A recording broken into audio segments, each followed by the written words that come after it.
हिंदी मालवी के सुविख्यात वरिष्ठ साहित्यकार श्याम बागोरा से वर्ल्ड एक्सप्रेस के प्रधान संपादक राजकुमार हंस ने खास मुलाकात की। रोचक सवालों के आपने शानदार जवाब दिए और सरस कविताएं सुनाई। इस वैचारिक मुलाकात का संपूर्ण ब्यौरा इस प्रकार है। वर्ल्ड एक्सप्रेस के स्तंभ के अंतर्गत हम लेने जा रहे हैं मुलाकात अहिल्या नगरी के श्याम बागोरा जी, जो बहुत अच्छे साहित्यकार हैं। कई किताबों का सृजन आपने किया है और आप मानवतावादी कवि हैं, साहित्यकार हैं। आपका बहुत बहुत वर्ल्ड एक्सप्रेस में वर्ल्ड मीडिया द्वारा अभिनंदन। हम आपको साहित्य भेंट करके सम्मानित कर रहे हैं। सवाल हमारे जवाब बागोरा जी के। ये मुलाकात आपको बहुत अच्छी लगेगी। इस मुलाकात को आप ज़्यादा से ज़्यादा प्रसारित करने में सहायक बनिए, क्योंकि साहित्य सृजन बहुत बड़ी सेवा है। माँ सरस्वती की जो लोग सेवा करते हैं वे धन्य हैं। हमारे साथ पुष्पा बागोरा जी भी हैं, जो कि श्याम बागोरा जी की धर्मपत्नी हैं। हम उनका भी स्वागत करते हैं।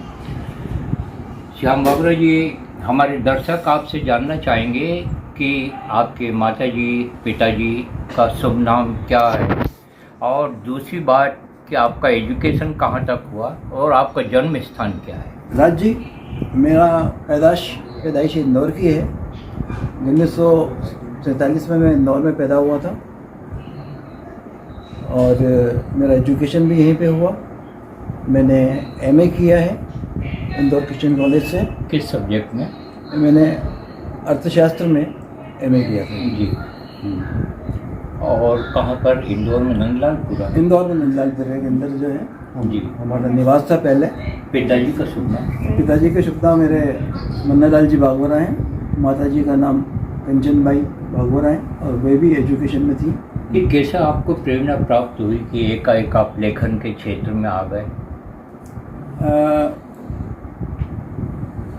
पहले तो मैं ऐसा साहित्य से कोई लगाव नहीं था, लेकिन रिटायर्ड होने के बाद में मैंने कुछ किताबें पढ़ी और किताबें पढ़ने के बाद में अचानक ही माँ सरस्वती का मुझ पर आशीर्वाद हुआ जी। और मैंने लिखने का सोचा और इसके लिए मुझे अच्छा लोगों का सहयोग भी मिला, मतलब साहित्यकारों का सहयोग मिला मुझे। और उनके सहयोग से जो है मैं अलग अलग संस्थाओं से जुड़ता गया और उन संस्थाओं से जुड़ने के कारण मुझे सीखने को मिला। इस तरह से मेरी जो है साहित्य यात्रा जो है आरंभ हुई। कितने लेख लिखे होंगे अभी तक आपने? लेख मेरे नई दुनिया में कुछ प्रकाशित हुए हैं 8-10 जी। और मेरी 4 किताबें अभी तक मार्केट में आ चुकी हैं। क्या नाम है किताबों? जी, किताबों का नाम एक तो सफ़र के रंग है जी। हाँ। और कुछ रंग ऐसे भी, पहले सफ़र के रंग, जी। फिर कुछ रंग ऐसे भी। हाँ। थर्ड आई जी अनुभूति के दर्पण, और अभी 2025 के अंदर जो है जीवन एक कविता है।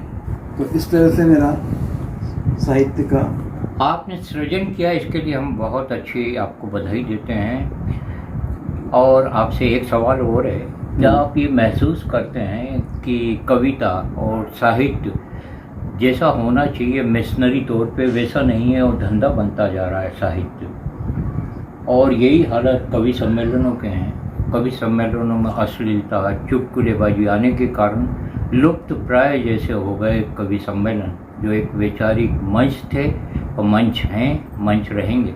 राष्ट्र कवि दिनकर जी ने कभी कहा था, दे रहा आदमी का दर्द दर दर आवाज़ तुम्हें, यदि तुम रहे चुप तो बोलो जमाना तुम्हें क्या कहेगा। साहित्यकार की एक बहुत बड़ी भूमिका है देश को और विश्व को जगाने के लिए।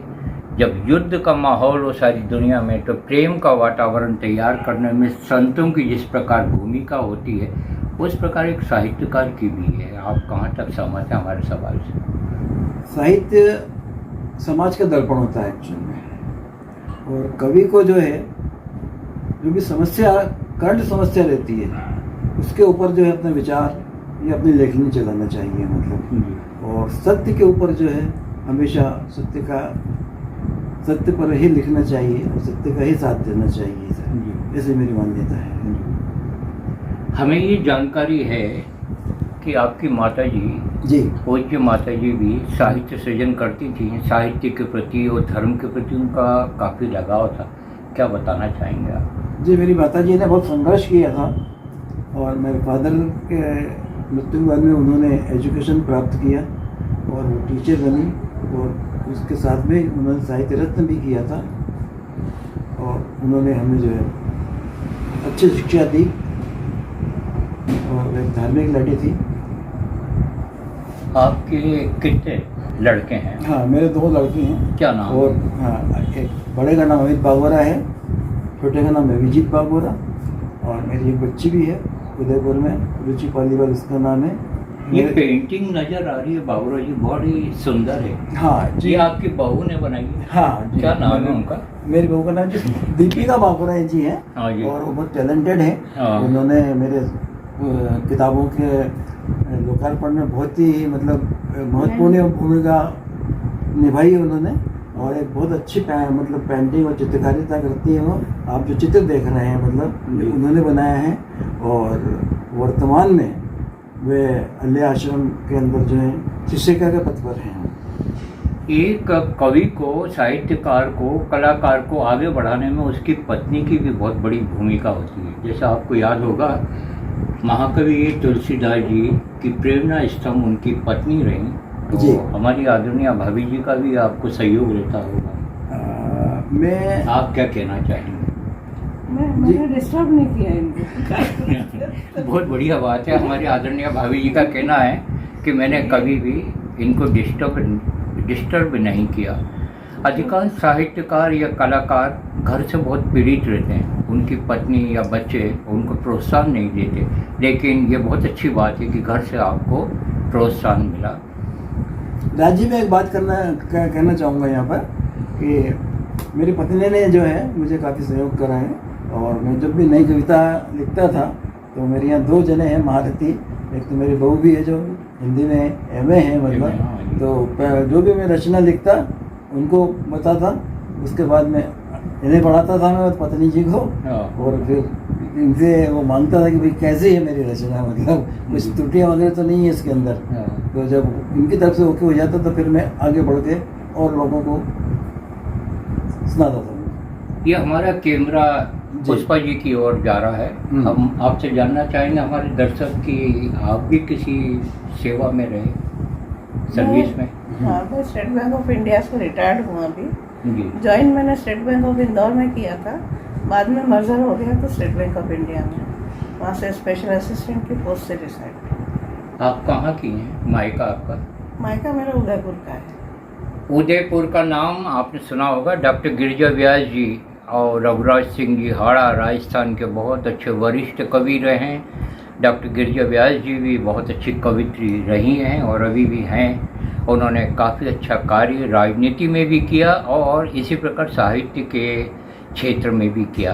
अब हम श्याम बाबूराव जी से इंटरव्यू को जारी रखें। आपसे एक सवाल हमारा यह है जी कि आप लिखते हैं, गद्य में भी लिखते हैं, पद्य में भी लिखते हैं, मालवी में भी लिखते हैं जी। तो हमारे दर्शक आपसे एक राष्ट्रीय कविता सुनना चाहेंगे, आप सुनाइए। जी, मैं यहाँ आपको एक राष्ट्रीय कविता मेरा देश महान सुना रहा हूँ। स्वागत। सारे जहाँ से अच्छा भारत देश हमारा। क्या बात। सारे जहाँ से अच्छा भारत देश हमारा, हिमालय सा ताज हो सर पर जिसके, नमन करता हो सागर चरणों में जिसके, जीवन दायिनी हो गंगा जमुना की धारा, वो सनातन देश जगत में है हमारा। क्या बात। देश मेरा अवतारों की भूमि है, देश मेरा अवतारों की भूमि है, देश मेरा सितारों की भूमि है। यहाँ रामकृष्ण ने जन्म लिया, यहाँ गौतम महावीर ने कर्म किया, तप और साधना का देश है हमारा। सारे जहाँ से अच्छा भारत देश हमारा। क्या बात। वीर और वीरांगनों का देश है हमारा, प्रताप और शिवाजी का देश है हमारा, पन्ना और पद्मावती का देश है हमारा। अहिंसा से आज़ादी पाई देश हमारा, जगत ने जाना चमत्कारों का देश है हमारा। सारे जहाँ से अच्छा देश हमारा। अनेकता में एकता का अजूबा है देश हमारा, अनेकता में एकता का देश है हमारा, विश्व में महानतम लोकतांत्रिक देश है हमारा, जगत में सूरज बन चमकेगा देश हमारा, सारे जहां से अच्छा भारत देश हमारा। क्या बात है, वाह वाह वाह, बहुत स्वागत है आपका। श्याम बागुरा जी काफ़ी अच्छे साहित्यकार हैं, अच्छे कवि हैं। इन्होंने एक प्यारी सी कविता लिखी है, कविता का नाम है बिटिया। हमारे दर्शक आपके श्रीमुख से बिटिया नाम की रचना सुनना चाहेंगे, स्वागत है। राज जी, मैंने कुछ मालवीय के अंदर भी रचनाएं लिखी है, स्वागत। तो बिटिया शीर्षक से आपको मैं बिटिया के ऊपर एक रचना प्रस्तुत कर रहा हूँ। स्वागत। कि केवे है कि जिना घर में होवे बिटिया, केवे है कि जिना घर में होवे बिटिया, उना घर में आवे खुशियाँ। क्या बात। घर आंगन की या फुलवारी प्यारी प्यारी लागे बिटिया, कोई प्यार से परी बुलावे, कोई किवे इके रानी, माँ बाप की या दुलारी, इके बगैर सोनी लागे दुनिया। क्या बात। सखी सहेली संग इकी अलग रहे है दुनिया, सखी सहेली संग इकी अलग रहे है दुनिया, कदी मांडे संजा, कदी रंगोली में ढूंढे खुशियाँ, कदी गुड्डा गुड्डी में रवि जावे खेले, कदी रोटा पानी, भगवान ने खुशियाँ भेजी बड़ई के घर में बिटिया। क्या बात। बिटिया घर बांटने दो ही जगह सम्मान पावे है, बिटिया घर बांटने दोनों जगह खुशियाँ पावे है, घर की बिटिया ससुराल जईने लक्ष्मी के लावे, घर की बिटिया ससुराल जईने लक्ष्मी के लावे, मालूम नहीं पड़े कदे या नानी दादी बनी जाए, मालूम नहीं पड़े कदे ये नानी दादी बनी जावे, ने देश की बिटिया भी बनी जाए, अंतरिक्ष में जावे, राजनीति में जावे, देश की कमान संभाले, दुनिया में नाम कमावे, परिवार में बिटिया होनो शान की बात है, परिवार में बिटिया होनो शान की बात है, बिटिया नारी शक्ति बन दुनिया में नाम कमावे, जिना घर में बिटिया हुए उना घर में बिटिया, उना घर में खुशियाँ आवे। क्या बात। ये थी सर मेरी मालवी। बहुत स्वागत। हमें यह गर्व है कि हम मालवा के निवासी हैं और हमारे श्याम बागुरा जी को भी गर्व होना चाहिए और इनको है भी कि ये भी मालवा के निवासी हैं, और ख़ास तौर पे कि अहिल्या नगरी इंदौर में हम लोग रहते हैं, इस बात का काफ़ी गर्व है हमें, और आपको भी गर्व होना चाहिए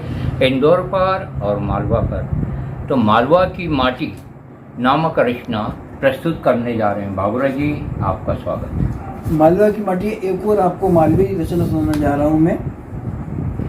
मालवा की मीठी मीठी बोली, नर्मदा को पानी मीठो, मालवा की मीठी बोली नर्मदा को पानी मीठो, पसंद है लोग ना के दाल बाटी संग मीठो, रूपमती को रूप, बाज बहादुर को प्यार, लोग ना ढूंढे जई ने मांडो में इनको प्यार। क्या बात। सब जाने महाकाल की भूमि है मालवो, सब जाने महाकाल की भूमि है मालवो, प्रकृति की गोद में समायो है मालवो, इकी काली मिट्टी घनी है उपजाऊ, अच्छी फसल अच्छा लोग, अद्भुत है भूमि मालवा।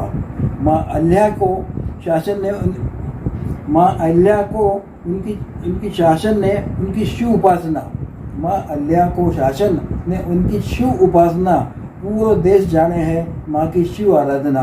भगवान कृष्ण की शिक्षा ने कालिदास को लेखन, भगवान कृष्ण की शिक्षा ने कालिदास को लेखन, सनातन युग से मालवा देश की है धड़कन, मालवा की मीठी बोली नर्मदा को पानी मीठो, पसंद है लोग ना के दाल बाटी संग मीठो। क्या बात है। बहुत बहुत आपका स्वागत है। आपसे दो सवाल हैं इस रोचक इंटरव्यू में कि आप अपने जीवन से संतुष्ट हैं। सर मैं पूरी तरह से अपने जीवन संतुष्ट हूँ कि जीवन में मैंने जो भी पाया या जो भी चाहा वो मुझे मिला है।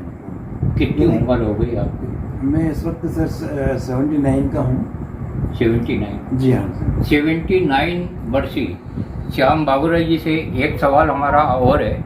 आप अभी भी स्वस्थ हैं, मस्त हैं, और स्त्री स्वस्थ और मस्त हैं क्योंकि जीवन में संतुष्ट हैं। आदमी हाय भाग करता है, दौड़ता है कुछ पाने के लिए, लेकिन कर्म तो होता ही है, उससे बड़ी होती है किस्मत। आपसे हम ये जानना चाहेंगे कि आपके निरोगी होने का क्या कारण है, क्या बताएंगे? मेरा निरोगी होने का कारण ये है कि सर मैं जो है साहित्य, संगीत और बागवानी से जुड़ा रहता हूँ। योग भी करते हैं? नहीं, मेरा वो मॉर्निंग में मेरा जो घूमने का सिलसिला है ये बचपन से ही है। मुझे शौक है कि मैं मॉर्निंग वॉक करता था। जी। मैं जब जहाँ नंदालपुर में रहता था वहाँ पर बगीचा हुआ करता था, तो हम सुबह सुबह बगीचे पहुँच जाते और बगीचों के अंदर राउंड लगाया करते थे। और जो मालिक होता था वो दोस्त था हमारा, उसके साथ में कसरत भी किया करते थे। अच्छा, तो व्यायाम भी किया करते थे। ये सिलसिला मतलब लगातार चलता रहा। और इस उम्र में भी मैं जब तक घूम फिर कर नहीं आऊँ मतलब, तो मुझे बड़ा ऐसा लगता है कि आज कुछ करा नहीं है मतलब। और मेरे घर पर भी जो है मैंने अपने बागवानी के बागवानी में 100 गमले लगा रखे हैं सर। तो उनकी देखभाल करना कर रहा हूँ छत पे। अच्छा छत पे मतलब। अच्छा। तो उन्हीं की देखभाल करना एक अलग ही आनंद प्राप्त होता है उसके अंदर। और संगीत से मुझे बहुत ज़्यादा शौक है। जब तक पुराने गाने नहीं सुनूँ मैं तो दिन नहीं बीतता। आपसे एक प्रश्न और है कि आप साईं बाबा के भी भगत हैं। ये तस्वीर नजर आ रही है साईं बाबा की। जी हाँ, ये साईं भक्ति बचपन से ही मतलब ये शिव का कैसे है? नंदालपुर में हमारे घर पे शिव मंदिर भी था। अच्छा शिव। तो शिव भक्त तो हम पहले से ही हैं। हाँ और साईं बाबा का तो है ही नहीं। जी। अभी 2025 के अंदर जो है मेरी एक नई बुक, नई किताब जीवन एक कविता है का लोकार्पण हुआ था। उसी में से एक कविता आपको, जीवन एक कविता है, सुना रहा हूँ मैं आपको। स्वागत। जीवन एक कविता है, सभी इसे गुनगुनाते हैं। बहुत बढ़िया। जीवन एक कविता है, सभी इसे गुनगुनाते हैं। कविता में हास्य, व्यंग्य, खुशी, गम सभी होते हैं। जीवन में भी आनंद संग तकलीफें होती है। कविता क्लिष्ट होती है, जीवन राह कठिन होती है। कविता को शब्दों से चुन चुन कर संवारते हैं। कविता को शब्दों से चुन चुन कर संवारते हैं। जीवन में भी कदम फूंक फूंक कर रखते हैं। अच्छी कविता हम रात रात जाग कर पूरी करते हैं। अच्छी कविता हम रात रात जाग कर पूरी करते हैं। जीवन में अच्छे अवसर हमें ऊंचाई पर पहुंचाते हैं। एक अच्छी कविता कवि की पहचान बन जाती है। एक अच्छी कविता कवि की पहचान बन जाती है। नियति का दिया अवसर उसके जीवन को निखार देता है। मधुशाला सी कविता कवि को अमर बना जाती है। मधुशाला सी कविता कवि को अमर बना जाती है। वहीं जीवन में मधु प्याला बर्बादी की राख सुनाता है। प्रसाद की कामायनी दिनकर जी की रश्मि रथी कविता किताब से निकलकर दिलों में बना रही है रास्ता। प्रसाद की कामायनी दिनकर जी की रश्मि रथी कविता किताब से निकलकर दिलों में बना रही है रास्ता। कविता नहीं, युग परिवर्तन का है इनकलाब। कविता नहीं, युग परिवर्तन का है इनकलाब। जीवन ने हर युग में देखा क्रांति लाई है यह कविता। कविता का समाज जीवन से गहरा रिश्ता होता है। कविता का समाज और जीवन से गहरा रिश्ता होता है। जहाँ कविता वो जीवन का संगम दिखाई देता हो, वो समाज देश हर प्रकार से मजबूत दिखता है। कविता जीवन है, जीवन में कविता का हर रंग दिखता है। जीवन एक कविता है, सभी से गुनगुनाते हैं। तो साथियों, ये थी मेरी जीवन एक कविता। आपकी इस कविता को हमने पढ़ा है जी और आत्मसात किया है। बहुत बढ़िया कविता है। हम विश्व काव्य भारती की ओर से आपको बधाई देना चाहेंगे। इसलिए बधाई देना चाहेंगे कि वास्तव में सारी जिंदगी और सारा जीवन एक कविता की तरह ही होता है।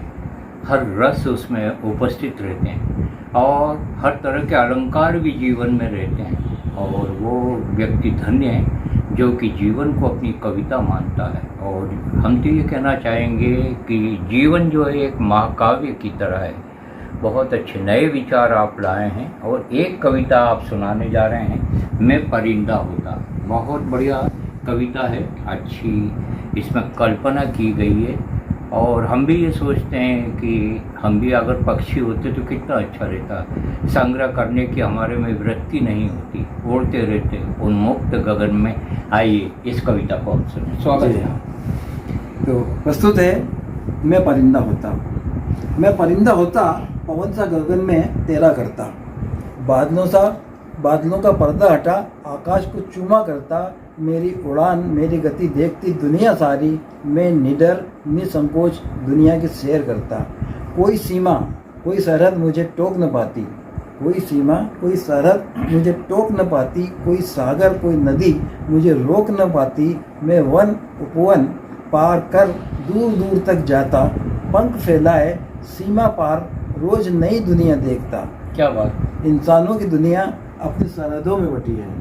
इंसानों की दुनिया अपनी सरहदों में बटी है। सभी देशों की फौज अपनी अपनी सीमाओं पर अड़ी है। परिंदों की दुनिया में कोई सरहद नहीं होती। परिंदा शांति आज़ादी का प्रतीक है, कैदी नहीं। परिंदा शांति आज़ादी का प्रतीक है, कैदी नहीं। कुदरत भी परिंदों के साथ अक्सर संदेश देता है। परिंदा आसमान में रहकर जमीन पर ही जीता है। जो लोग ऊंचाई पर जाकर धरातल को छोड़ते हैं, अपने पैरों पर वे स्वयं कुल्हाड़ी मारते हैं। क्या बात। परिंदों सा जीवन जियो इस दुनिया में, उच्च विचारों के साथ रहो इस दुनिया में। मजबूत जड़ें आपको एक दिन बुलंद दिखाएगी। परिंदों का आचरण आपको इस दुनिया में। मैं परिंदा होता, अविरल गगन की सैर करता। बादलों का पर्दा हटा, आकाश को चूमा करता। धन्यवाद। क्या बात है। इस रोचक और वैचारिक साक्षात्कार पर आपकी प्रतिक्रियाओं का स्वागत है। आपकी प्रतिक्रियाएं साहित्य को आगे बढ़ाएंगी और हम आपसे आग्रह करना चाहेंगे कि आप भी अगर कविता लिखते हैं, यदि आप कला से जुड़े हुए हैं तो वर्ल्ड एक्सप्रेस चैनल देखते रहिए। धन्यवाद। नमस्कार। नमस्कार। नमस्कार।